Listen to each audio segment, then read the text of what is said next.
Arif Muhammad melalui Instagramnya sampaikan informasi terbaru soal kantornya yang kemalingan.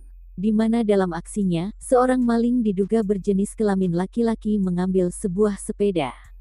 Suami Tiara Pangestika ini mengungkapkan telah membuat laporan ke Polres Tangerang Selatan. Bahkan laporan tersebut sudah ditindaklanjuti dengan melakukan olah tempat kejadian perkara (TKP). Kendati demikian, Arif Muhammad menegaskan sudah mengikhlaskan sepeda yang diambil maling. Alasan Arif Muhammad tetap melaporkan kasus ini ke kepolisian untuk memberikan efek jerah. Selain itu, keamanan komplek perumahan juga menjadi evaluasi oleh beberapa pihak terkait. Diharapkan para maling bisa tersadar dan warga kembali tenang karena lingkungan aman. Kini Arif Muhammad masih menunggu iktikat baik dari pelaku sejak unggahan pertamanya kemarin Senin. Ayah satu anak ini menjelaskan telah mengumpulkan beberapa rekaman CCTV dari rumah tetangga.